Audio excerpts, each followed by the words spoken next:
In the spring of 1979, two young men stepped onto a college basketball court. They weren't NBA superstars yet. They weren't millionaires or global icons. They were just kids. But what happened that night didn't just crown a champion. Perhaps we've never seen a final game with two greater individual players than Larry Bird, the Player of the Year from Indiana State, and the Magic Man from East Lansing, Irvin Johnson. It changed the future of basketball forever, and somehow you probably forgot it even happened. This is the story of the game that saved basketball. It's 1979. The NBA is in trouble. Games are taped and aired after the news. TV ratings are low. The league is struggling with scandals, and even fans are losing interest.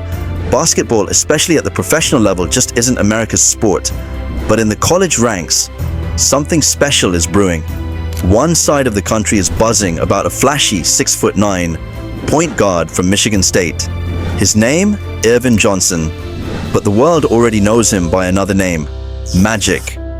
Across the country, in a small town you've probably never heard of, a quiet, hard-working forward named Larry Bird is leading Indiana State to an undefeated season. Bird barely spoke. Magic never stopped talking. One black, one white, one flashy, one stoic. Both unstoppable. They're on a collision course, two future legends, and the world is about to watch them meet for the first time. March 26, 1979. Salt Lake City. The NCAA Championship Game. Indiana State versus Michigan State. Bird versus Magic. The highest-rated college basketball game of all time. 35 million people watched it live. And here's the crazy part. It was the first time most of the country had ever seen either of them play. No social media, no viral highlights, no instant access. This wasn't just a championship game, it was an introduction. Some gambles made by both coaches. He's been aching for you. Hey, Dick, he's been wanting to sing this song all year long. Let him get his start. The gambler, the coaches. Excuse me, Kenny Rogers. You got to know when to hold. You got to know when to fold. You got to know when to walk away, and you got to know when to run. And that's the title, The Gambler, the coaches. From the opening tip, the energy is electric. Magic runs the floor like a general, threading impossible passes and driving hard to the rim. Bird, usually unshakable, struggles under the defensive pressure. He shoots just 33% from the field. Michigan State plays fast, loose, confident. Indiana State can't keep up. The game ends with a 75-64 victory for Magic and Michigan State. But this wasn't about a final score. This was about the start of something massive. Two future MVPs, two future Hall of Famers, and a rivalry that would change basketball as we know it. Just months later, both players enter the NBA. Bird goes to the Boston Celtics. Magic joins the Los Angeles Lakers. It's perfect. East Coast versus West Coast, blue collar versus Showtime. And suddenly, the NBA starts to matter again. Attendance goes up, ratings climb, merchandise sales explode. People are watching again, and at the center of it all, Bird and Magic. For the entire 1980s, they battle for dominance. They meet in the NBA Finals 3 times. Their rivalry becomes the heart of the league. But it's more than just basketball, it becomes cultural.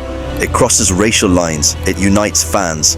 Tremendous championship game for the National Intercollegiate Basketball title. I don't know what more you could ask. You know, we started this season, 6 months ago. If you'd have tabbed it right then on 2 of the storybook stories that could have come out of the season, one would have had to be Larry Bird. They make the NBA what it is today, and it all started with that one college game. But let's zoom out, because the impact wasn't just professional. That 1979 championship game, Magic versus Bird, put college basketball on the map. That night marked the birth of what we now call March Madness. It proved college hoops could draw ratings, emotion, and loyalty. But he was voted by the fans as one of the starting guards. It helped fuel billion-dollar TV deals. It built the platform for names like Jordan, Ewing, and Shaq to shine before the NBA.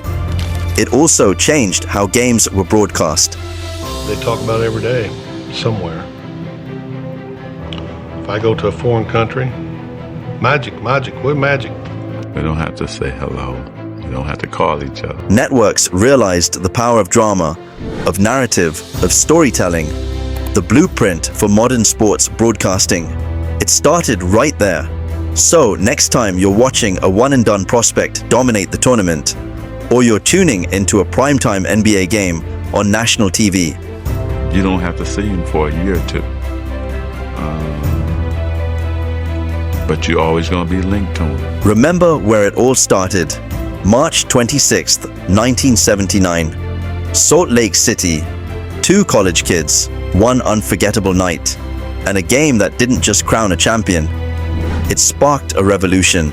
Most fans today remember Bird versus Magic, but not many remember where it began. Before the titles, before the glory, before the legends, there was this one game, the game that changed basketball forever, and maybe, just maybe, we shouldn't forget it.